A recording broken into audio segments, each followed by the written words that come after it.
Alright, so with that said, we are in the last hour of the stream. Let's move on ahead to the last three songs. And right now, we shall listen to Wouldn't You Like, which is also another one of those songs that has been slowly growing onto me. So, with all that out of the way, let's go ahead.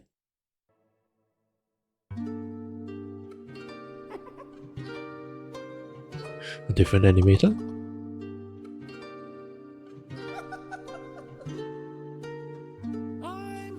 Ah, Crash Riot. Yes, I remember the nose scar.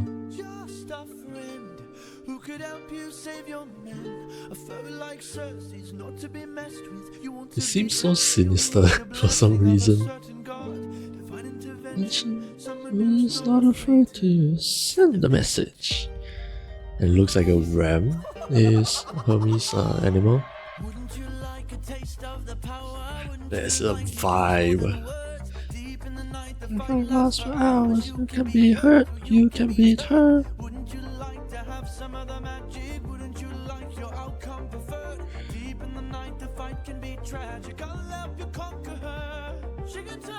I need to look at that one again.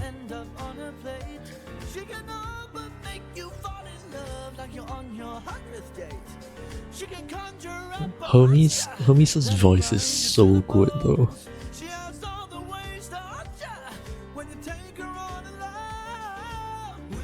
Like the taste of the power.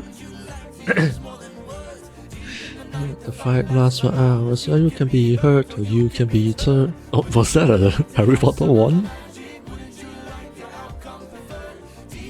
Like the fight can be tragic, I'll help you conquer her. Ah, the flower. The first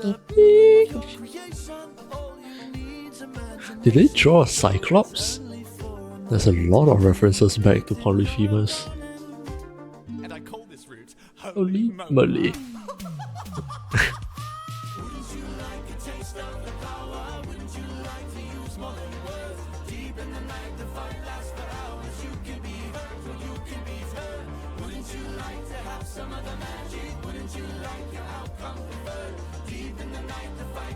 I feel like I hear Cersei in the background as part of the vocals.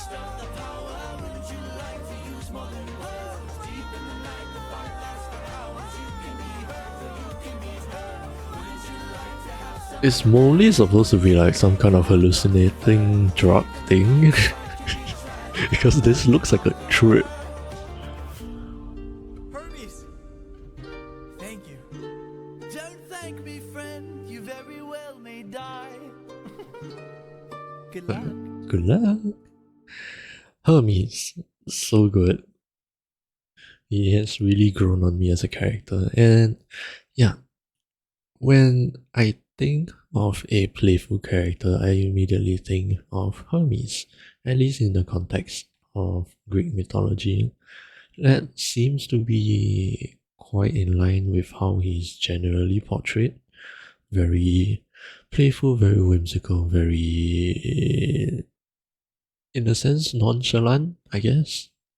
I am actually quite happy with the choice of genre for Hermes.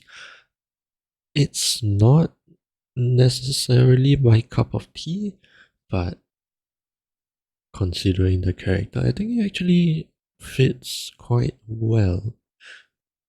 There were a lot of visual elements that I wanted to look at again. Look at him, he's so sinister. Must say, what a brilliant you save your men. Think of a certain Oh yeah. Yeah, the ram. So I'm assuming that this is the representative animal for Hermes. So far, who do we have? We have an eagle for Zeus.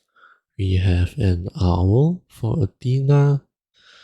And then, oh, was it supposed to be a Pegasus for Poseidon?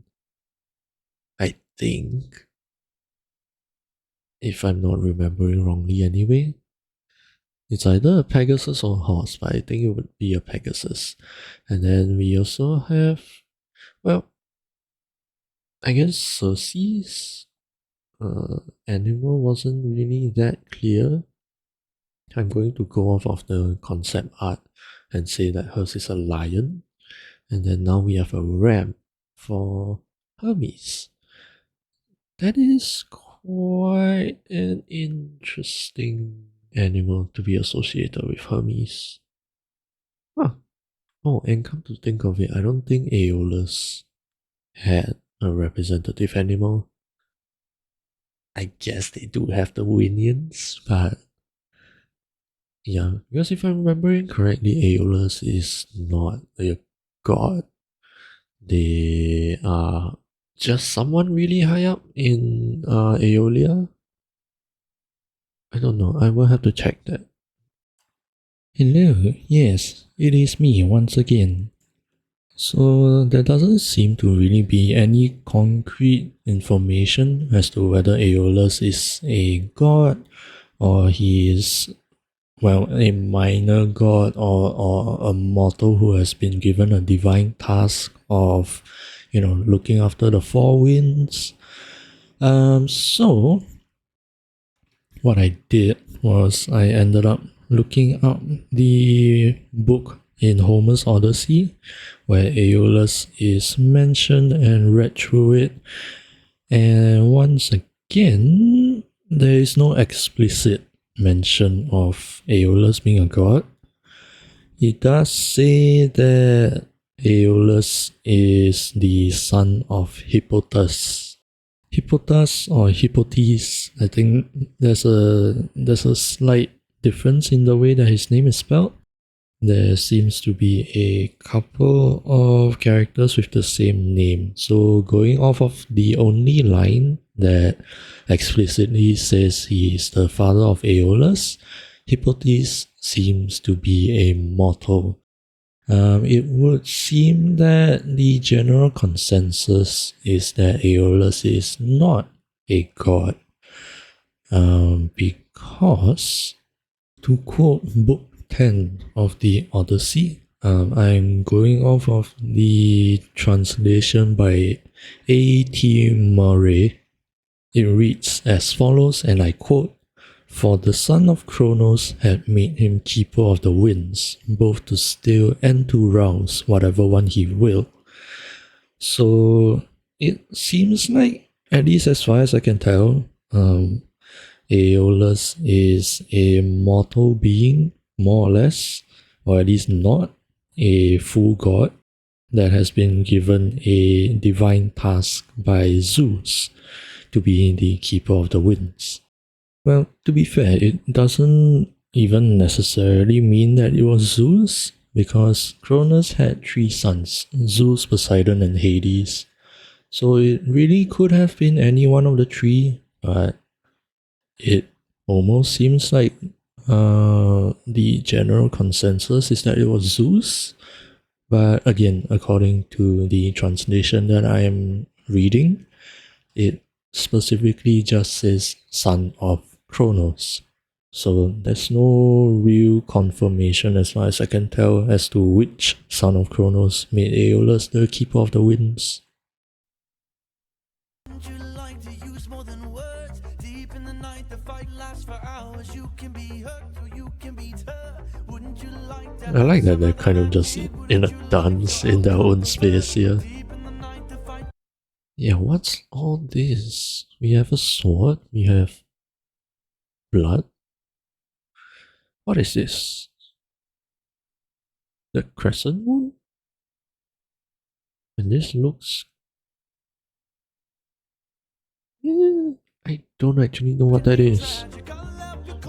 The blood coming out of the eyes, damn.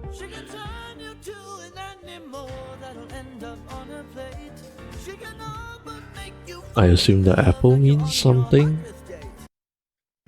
She can conjure up a monster that'll grind you to the bones. She has all the ways to hurt ya. Hold on.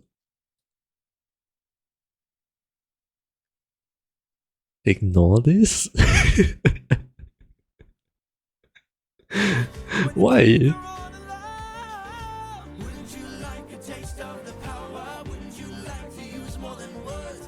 Hermes is so cheeky though. That's cool. So it is a wand. Just a very special kind of wand, I guess. Is that Circe's weapon? Yeah, because Odysseus is there and then they flicker to Odysseus pointing his sword at her. Interesting.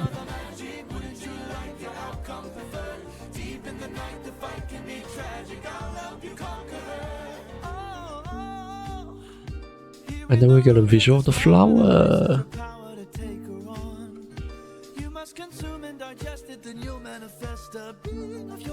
And yeah, the Cyclops, I think I might be blocking it. No, I guess you guys can kind of see that. But yeah, as a Cyclops, I find it interesting that they keep calling back to Polyphemus. I wonder why. Like, I guess at this point, Polyphemus is really the only monster-like creature that Odysseus has seen. So, like, if you are going to manifest a being of your creation, like Hermes is saying here, then you would want something big and strong to help you win a fight. So, I suppose that makes sense.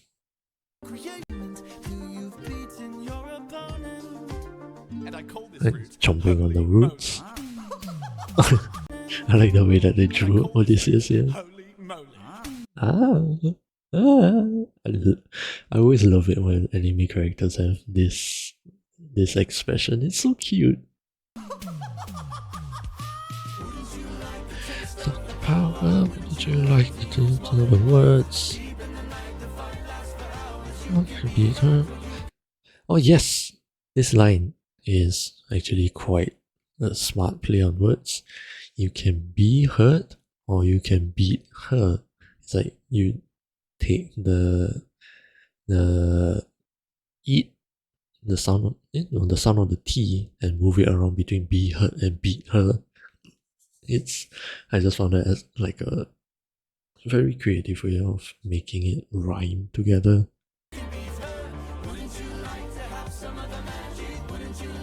Oh yeah, and then you also hear the harps in the background, which, as Jorge puts it, harps and arps are representative for Hermes. For those of you who are not sure what an arp is, it is basically short for arpeggio, which I guess generally they are taught as broken up chords. So a chord is where you press generally 3 or more notes. Technically 2 notes together are also a chord, but you can press generally a triad is the common chord. You can press 3, you can press 4, you can press 5, and however many, up to 10 really, because you only have 10 fingers. And arpeggios, if you're gonna take the C7 over here, normally you can press them down together like this and that makes a chord. And arpeggio means you play them individually like that. And the speed doesn't really matter as long as you are not pressing them down at the same time like this. You can play the chord like that. That is technically also an arpeggio, or you can do much slower and make them a lot more pronounced. That all works. Those are all harps. Arps, sorry. And so, yeah, the arpeggios you can play them like this. That is also an arp.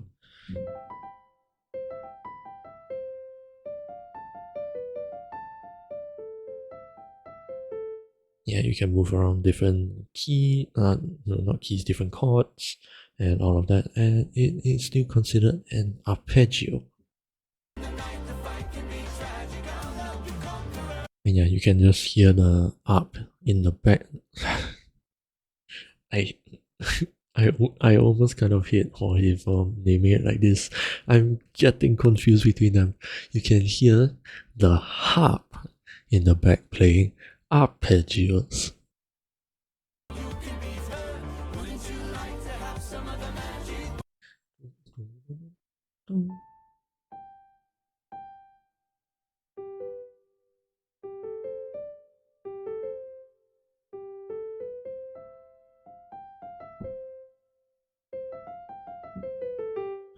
I don't know the notes. I can't hear it.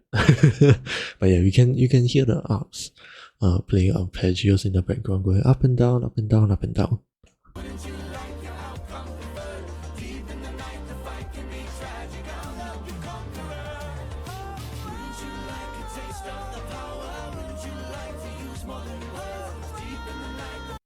Yeah, and it's also interesting that they put the sun and moon here.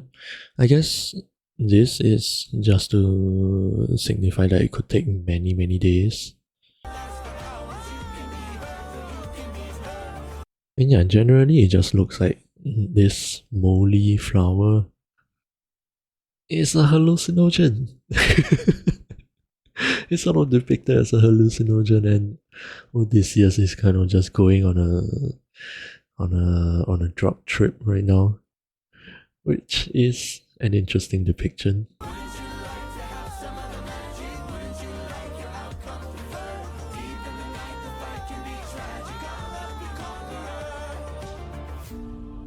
Hermes! Yeah, I don't really have that much to say about this song. I do like it, I do enjoy it. I just don't have a whole lot to talk about in terms of musical details. There will be songs that were already kind of laid into the musical itself. But yeah, there will be songs that I am much more highly fond of compared to others, and those will be the ones that I nerd out a lot more about. Naturally, because those are, I like them, I'm gonna pay more attention to them, I'm gonna listen to them more. So, just thought I would put that out there.